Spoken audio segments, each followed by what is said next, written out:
Good evening, everyone. Success and peace. You know, I do understand you come from different parts of India. This is a Friday, and it is the evening, and this is supposed to be a motivational session. You know? So it's an uphill task both for me and for you. Let me start with a small episode because the topic is success and peace. So I'm a student of world-renowned philosopher A. Parthasarathi, who runs an institution called the Vedanta Academy.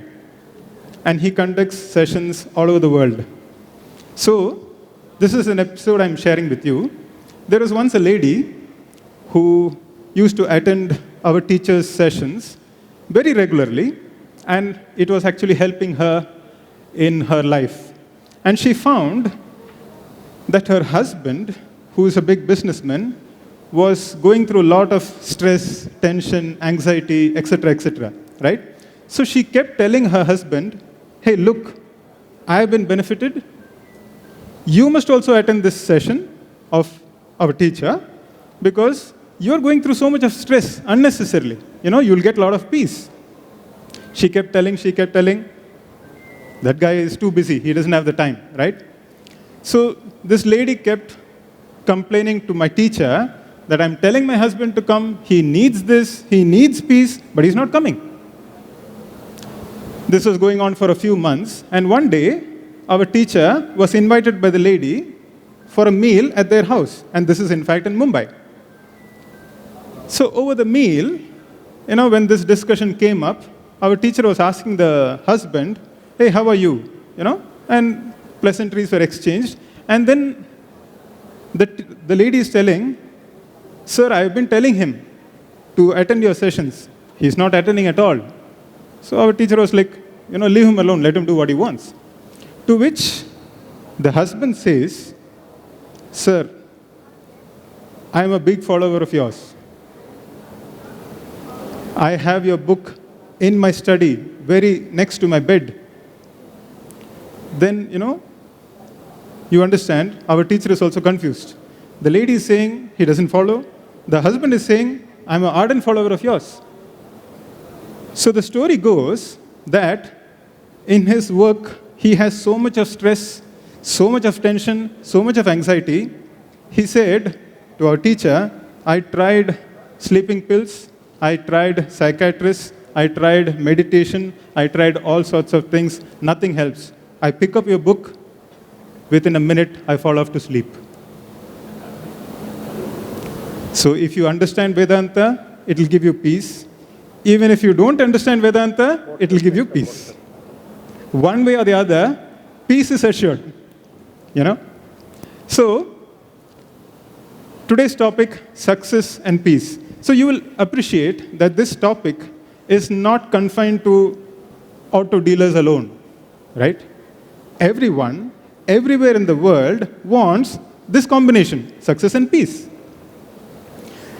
So what have human beings done to achieve success and peace? We have made the world a very, very beautiful place to live in. For example, what is the world today versus the world maybe 10, 15 years back, maybe 20 years back, maybe 50 years back? The world has improved so much, Even the panel discussion that we had earlier, they are going into so much of detail of discussion to improve the world, to improve the quality of the vehicle, to improve the quality of customer service. Not only that, you just can pick up your phone and then say, hey, Google, I want this. It's there. Hey, Siri, do this. It's there. Even in the automobile industry, there is Tesla, there is e-cars now, right? So much of improvement in the world. Vis-a-vis 50 years back, we are far, far ahead. Now, what we want ourselves to consider here now is, in a beautiful world that we live in, how is the quality of our life? Do you understand? The world has improved multifold in 50 years, in 10 years, whatever it be. The world is a much, much better place for us to live in a much, much better place for us to live in. How are we living? How is our life? What I want you to consider is, we have improved our standard of living, but has our standard of life gone up? Not necessarily so. If you take statistics, the amount of stress, the percentage of depression, the amount of divorces, not to talk of suicides, has increased multifold in the past 20, 50 years. So you see, there is a total disjoint between the world becoming a better place for us to live and how we are living. Whatever we are trying to do, whatever we are trying to develop the world around, is only so that we live a good life. In a beautiful world, we are not living optimum lives. Why is this so? Somewhere there is some disjoint. We have a lot of wealth, but people are not rich.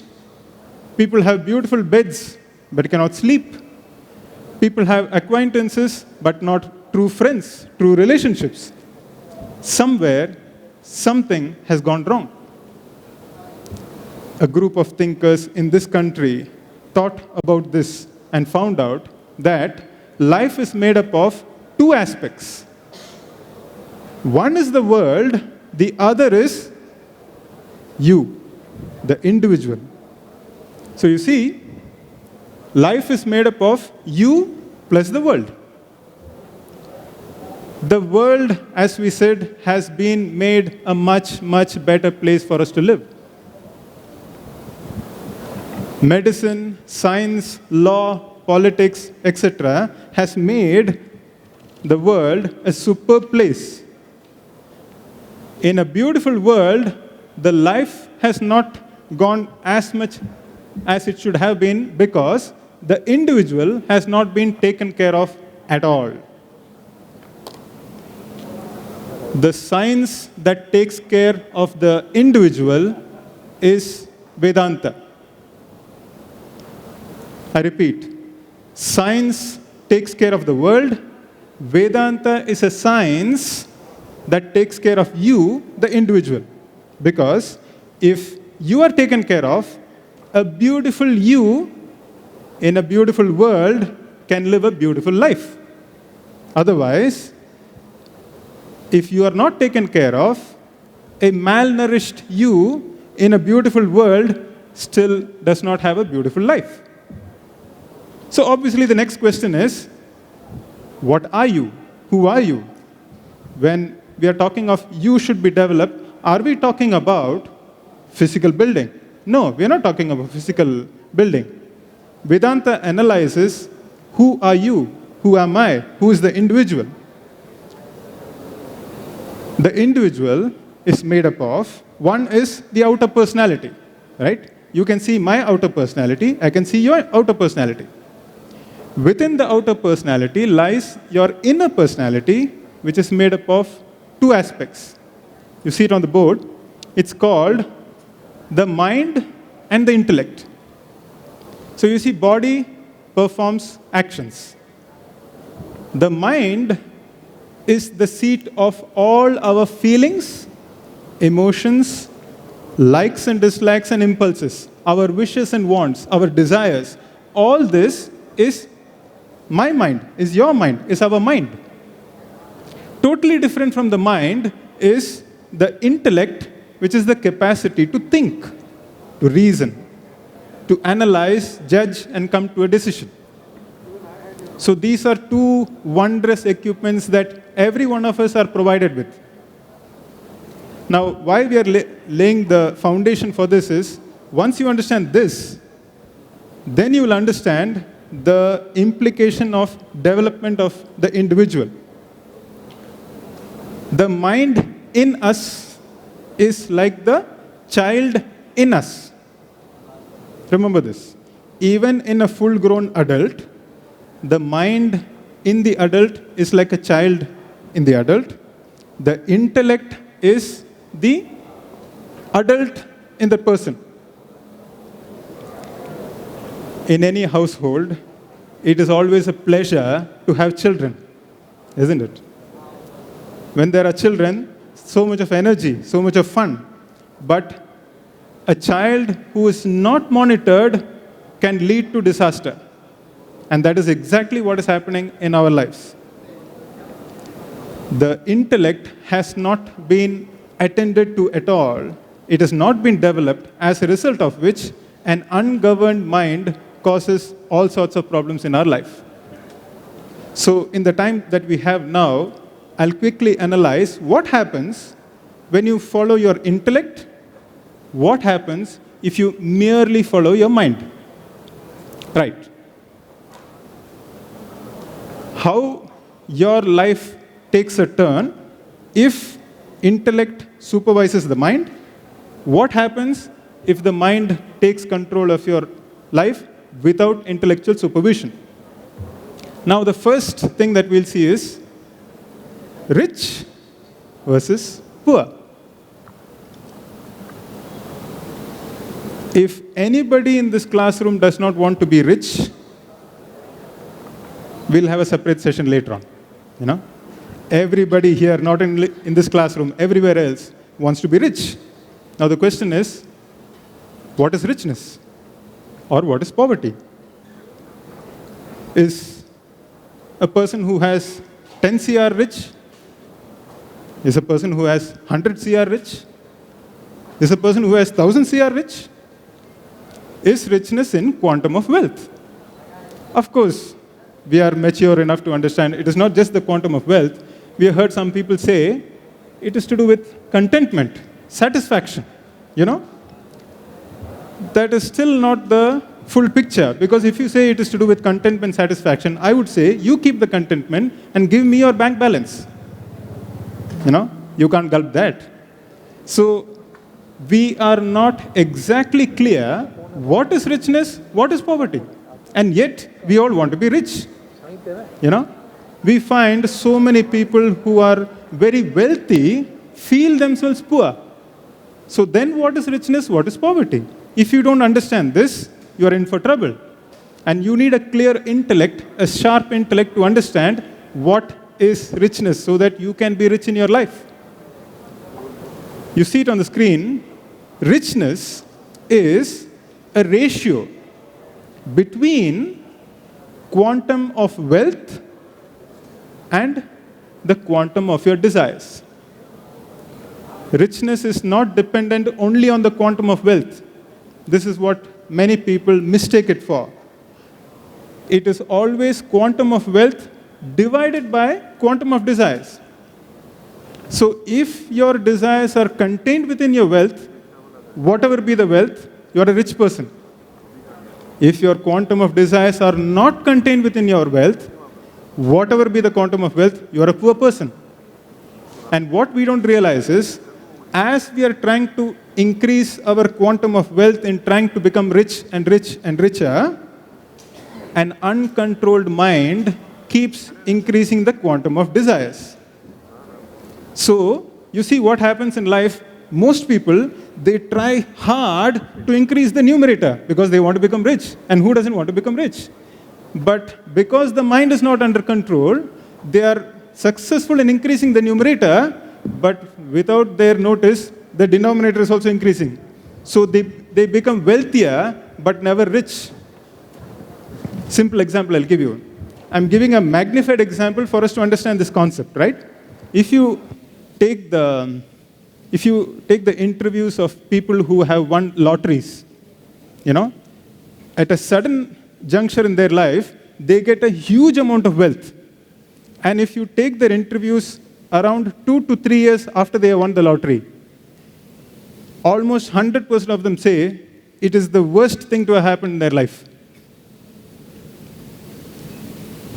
Come on, man. Any one of us would say they don't know how to handle it, you know. You give us the lottery money, I will deal with it.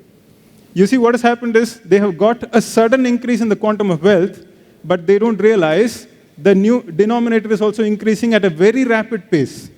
and the denominator is always more than the numerator. So therefore, you gain a lot of wealth and remain eternally poor if your intellect does not control your mind. So we have wealthy beggars, affluent paupers in this beautiful world, because they have increased the numerator quite a bit, but the denominator is always more than the numerator. So therefore, you need a strong intellect to understand it is the ratio, not just the numerator.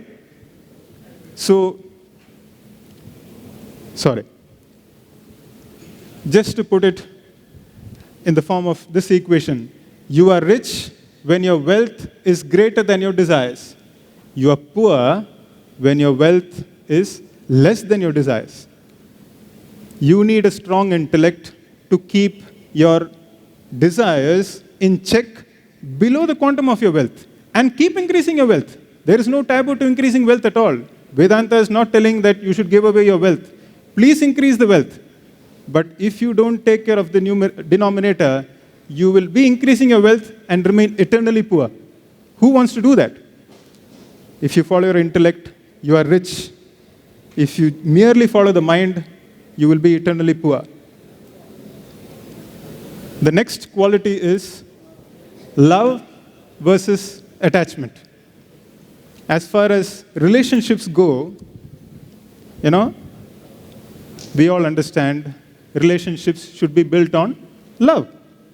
And I'm sure everyone in this classroom would agree, attachment is wrong. You don't need a Vedanta session to tell you that. But what is interesting to note is, love is an emotion, right? Love is a pure emotion. It's a noble emotion. It's a divine emotion. Usually in the movies they show, the hero goes after the heroine and so many things happen. And at the end of the story is, they all lived happily ever after. But I can see most of us are married. And that does not happen. There is no happily ever after. It is after that the life starts. They say in marriage, there are 4 rings. Has anybody heard this? There are 4 rings to marriage. It starts with an engagement ring. It continues with a wedding ring. Then it progresses to suffering. And it ends with enduring. So what happens to this love? Suddenly this so-called love, which started off so beautifully, has become a suffering and enduring. Somewhere something has gone wrong. Many people are smiling because they can feel that within. See, this so-called beautiful emotion of love that everybody talks about, and we all understand love is necessary in a relationship, you see what has happened in the world. Today, love is classified as a mental disorder. And you see this, love kills more than terror attacks in India, reveal statistics. This is India today. What is happening? In the name of love, what is happening? It's a mental disease. Somewhere, something is going wrong. Relationships are supposed to be built on love, but it is crumbling because of love. Again, I take you back to this slide. You need an intellect to maintain the purity of love. Now carefully follow, because this is something, if you miss it forever. Love is an emotion. I told you already, emotions are part of the mind. If the intellect does not supervise the mind, it starts off as love, but the selfishness of the mind also comes into the love and it pollutes the love.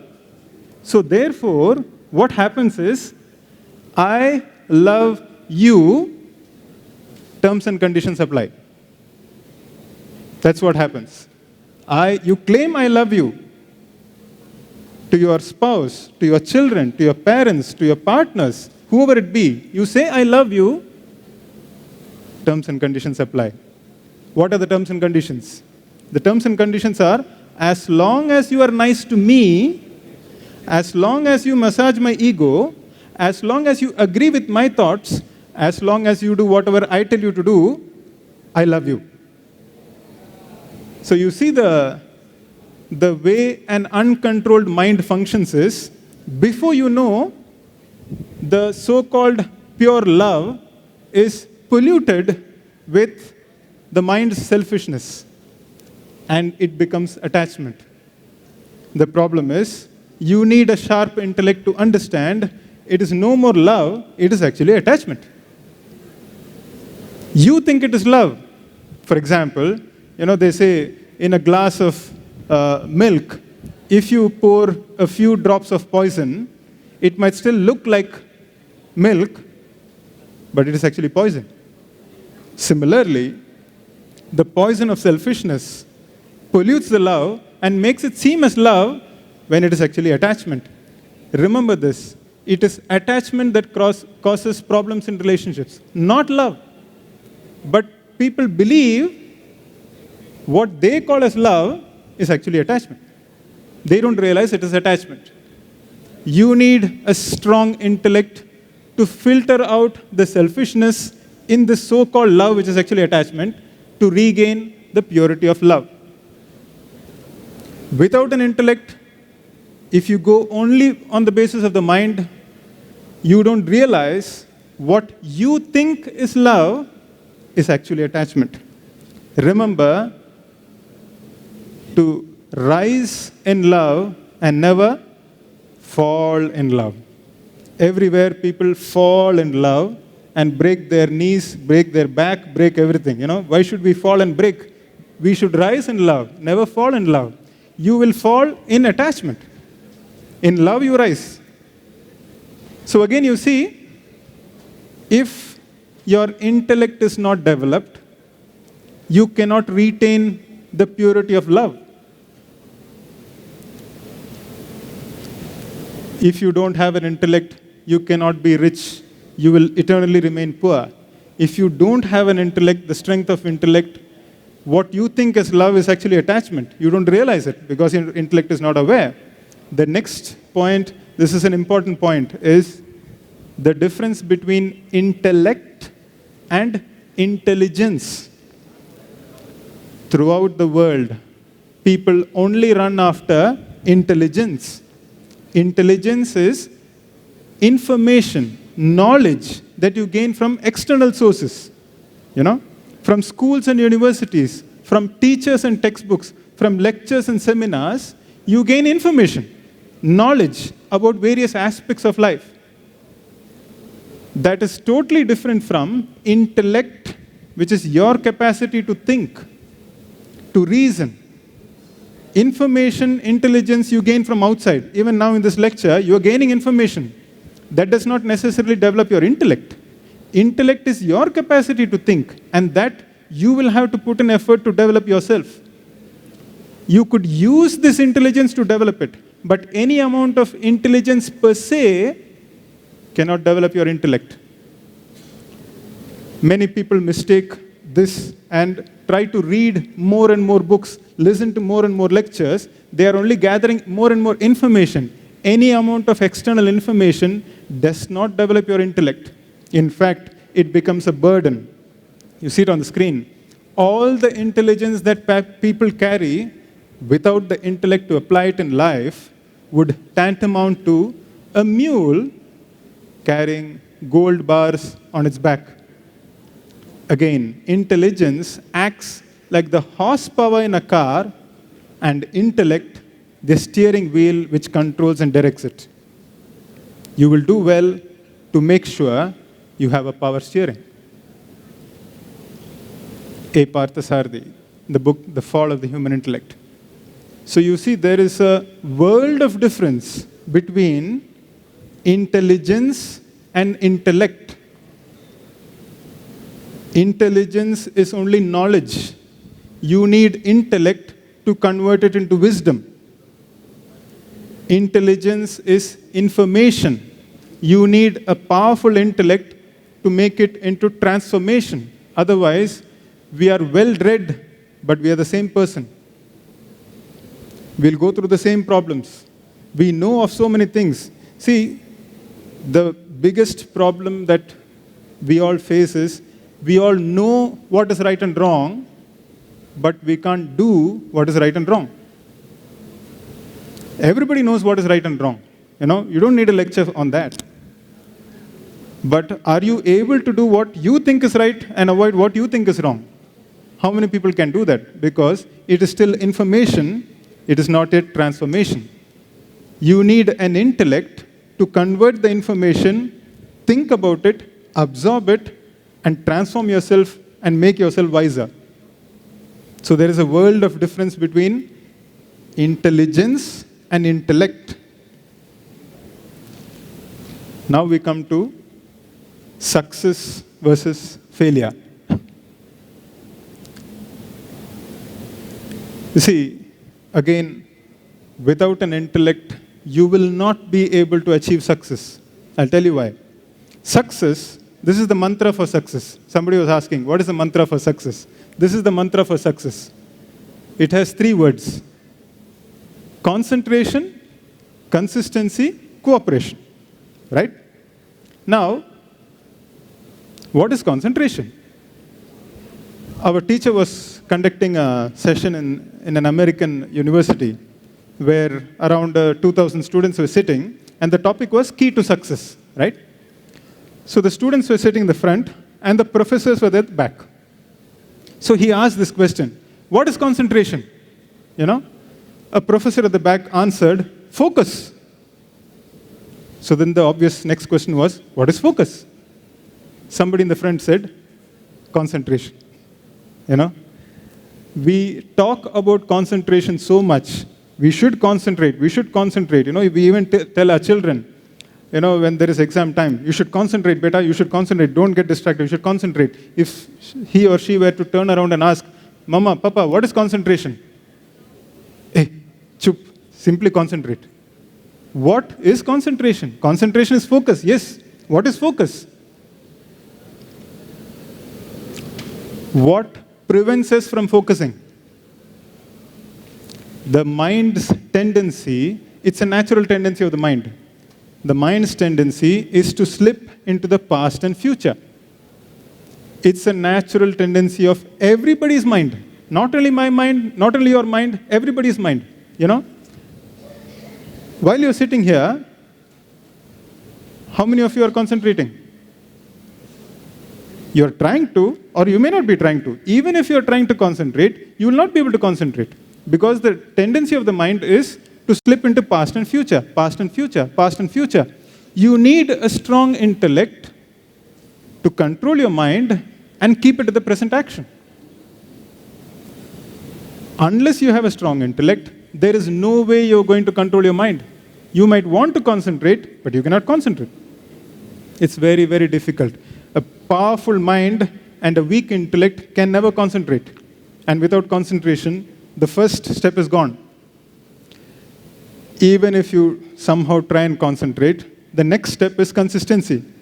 Consistency is when you are able to keep your actions aligned to the goal over a period of time until you achieve the goal. Right?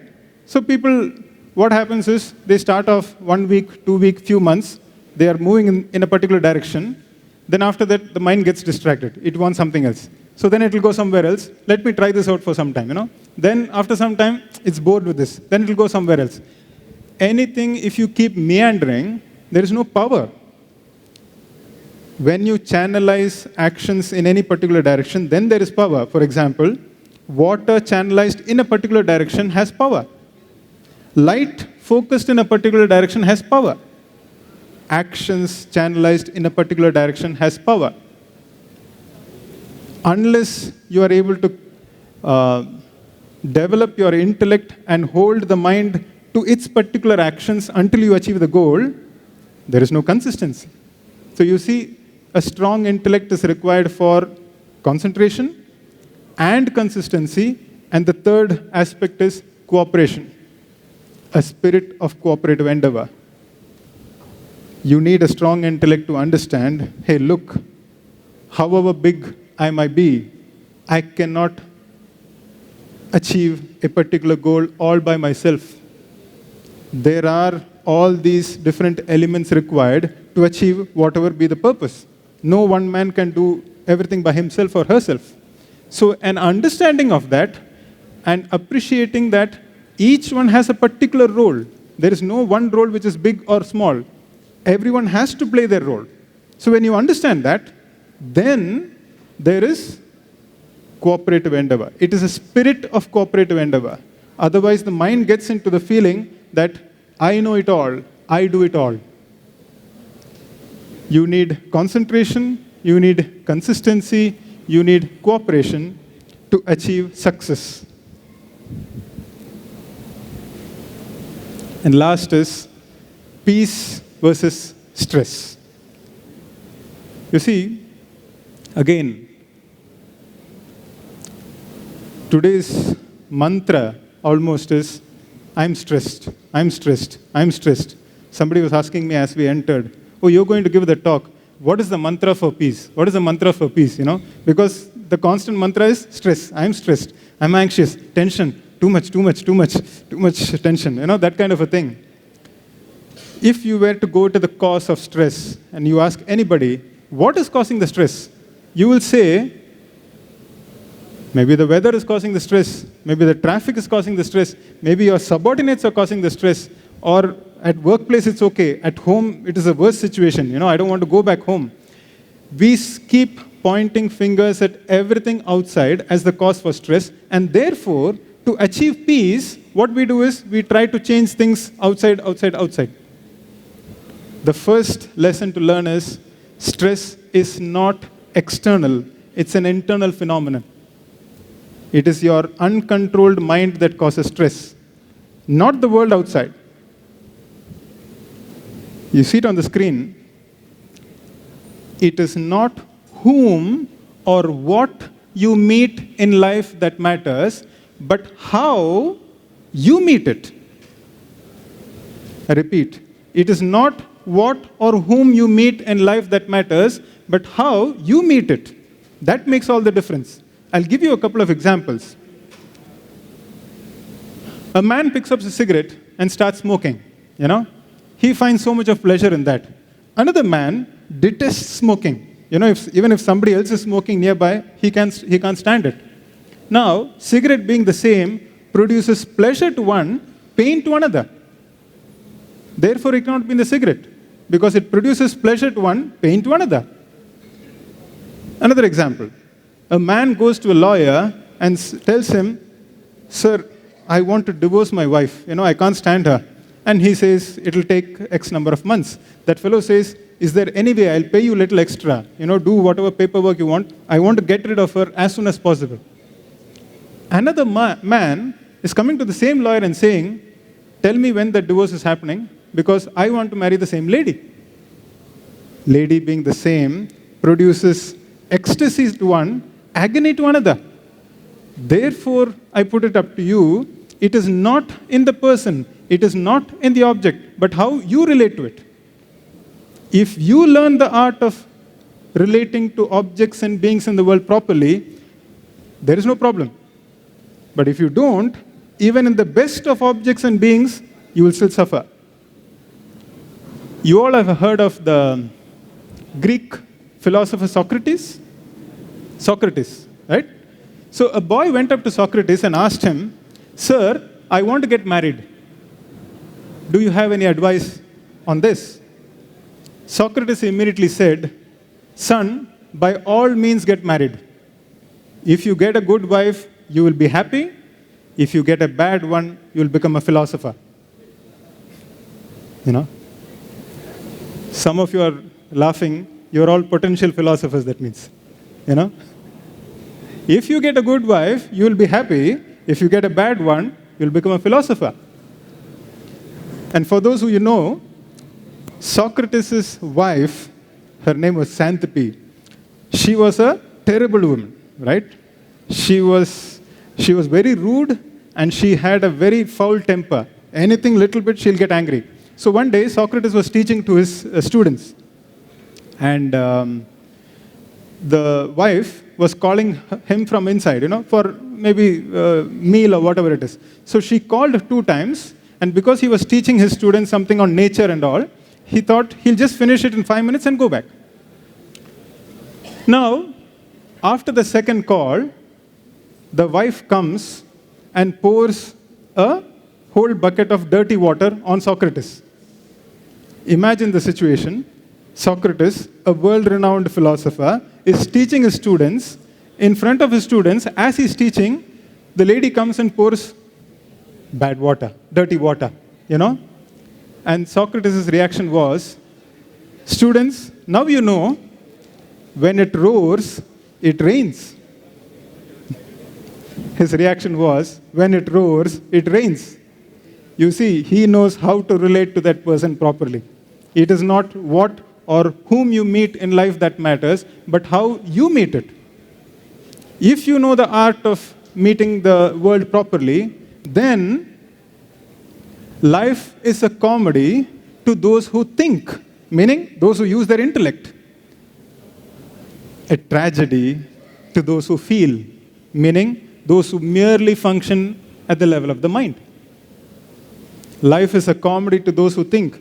The worst of experiences, you are still seeing it in a different light because you have intellectual strength.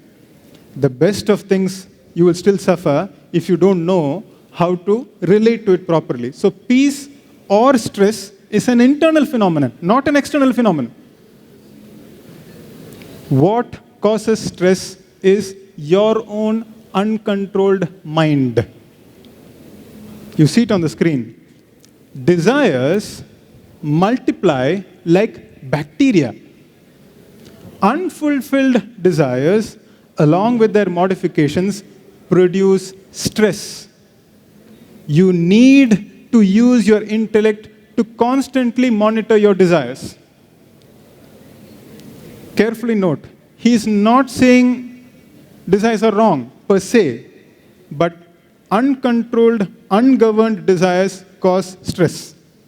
Because if you don't monitor it, it multiplies like bacteria, and unfulfilled desires, along with their modifications, causes stress. So if you have a strong intellect, you are able to monitor your desires and keep it under control. There is a famous German philosopher, Arthur Schopenhauer. He says, it is difficult to find happiness within oneself, but it is impossible to find it anywhere else. It is difficult to find happiness within oneself, no doubt, but it is impossible to find it anywhere else. And people all over the world are trying to find peace and happiness externally. They can go on and on and on, but they can never find it because it is not there. The wealthiest person wants a little more wealth. The most powerful person wants more power. The most beautiful lady wants more beauty. Anything you take in the world, you reach the maximum, you need a little more, little more, little more. So there is no peace, contentment, satisfaction in the world. There can never be because it is not there. It is difficult to find happiness within oneself, but impossible to find it anywhere else. There is an interesting, I think they call it dohe or shairi by this person, Mirza Ghalib. I am from South India, so my pronunciation might be a little bad, but if you know the shairi, please join along with me, right? He says, Umr bhar Ghalib yahi bhool karta raha. You heard this, right? Umr bhar Ghalib yahi bhool karta raha. Dhool chehre pe thi aur आईना साफ करता रहा. For Ghalib, Mirza Ghalib, उम्र भर गालिब यही भूल करता रहा, धूल चेहरे पे थी और आईना साफ करता रहा. It is difficult to find happiness within oneself, but impossible to find it as long as you keep cleaning the mirror, because the dhool is here. the only way to control your mind is with a strong intellect. And there has been no program anywhere, no attempt anywhere to develop the intellect. And from childhood till whatever age we are in, there is more and more promotion of the mind. You like it, you take it. Desires are good, you should do this. And the entire focus is on making the world a better place to live in. If you remember, the world has been made a very, very good place for us to live. But in a beautiful world, our standard of living has gone up, standard of life has not yet gone up. Vedanta is a science that teaches you how to develop the intellect, and once you develop your intellect, the assurance of Vedanta is this: you will gain clarity of thinking, purity of mind, dynamism in action. With a strong intellect, I repeat, you gain clarity of thinking, purity of mind, and dynamism in action. Once you gain all these three, it's an overall development of your personality. Once your entire personality takes a lift for the higher, then success and peace are in your hold. Until you do that, you might get bouts of success, bouts of happiness, but it will not be lasting. You need to develop your intellect to gain success and peace. And it's not just success and peace. If you want to be rich, you need a strong intellect. If you want to have love in your relationships, you need a strong intellect. If you need success in your endeavor, strong intellect. If you want peace in your life, strong intellect. So Vedanta gives you the formula to develop a strong intellect by which you achieve this elusive combination of success and peace. So I'll stop here. We have a short presentation on the Vedanta Academy from where I come. And following that, if there are any questions, we'll be happy to answer. Yeah? Thank you. Nestled in the serene hills of Malavali, India, 108 kilometers from Mumbai, lies a campus which draws seekers of self-development. Founded in 1988 by world-renowned philosopher Swami A. Parthasarathy, the Vedanta Academy is created to develop the whole personality of young individuals through a 3-year residential course. The course curriculum is based on Swami A. Parthasarathy's 65 years of scientific research and writing on Vedanta, India's timeless philosophy on life and living. The program enables you to strengthen your intellect and gain clarity of thinking. With reflection and focused discussions, you find answers to all of life's questions. The intellectual development is accompanied with devotional practices to elevate your mind's emotions. The campus provides you with facilities to discipline your body through yoga, various sporting activities, jogging, and gym. There are also opportunities to engage in service for a higher cause in various areas of your interests. A carefully designed daily schedule nurtures spiritual growth and is supported by the company of like-minded seekers from diverse backgrounds. You can also experience the Vedanta Academy through shorter visits, corporate leadership programs, and customized retreats such as the Vedanta International Retreat for Adults and Life Decoded Youth Retreat. Learn techniques to improve yourself and your relationship with the present-day world and gain a taste of simple living and higher thinking. The Vedanta Academy is a place to find the ultimate purpose of life and uplift your personality to command success and peace.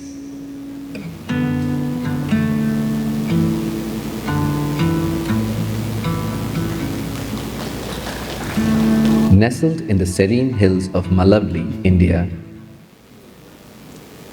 So the gentleman you saw in the end is A. Parthasarathy.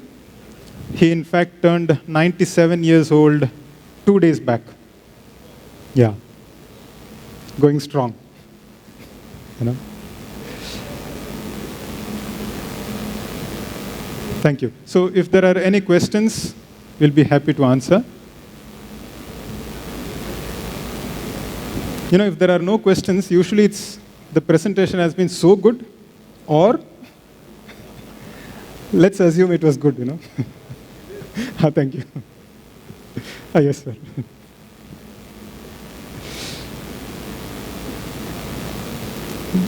Was it?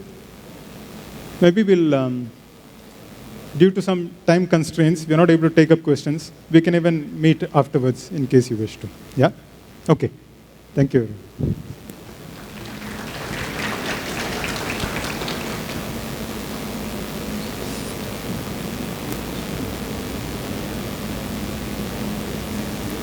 Well, thank you. Thank you so much.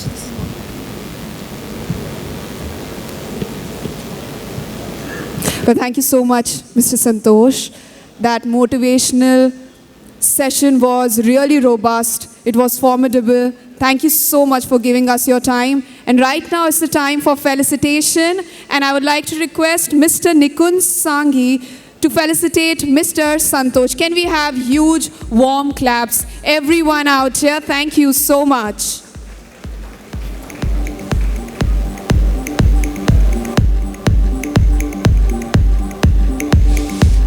Thank you, Nitin. You were awesome. Thank you. Thank you.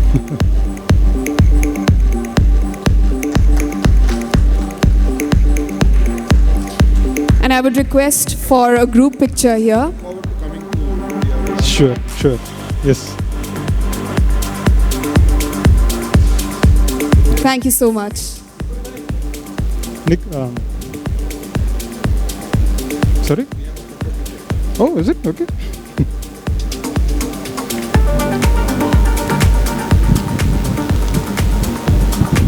Where are we turning?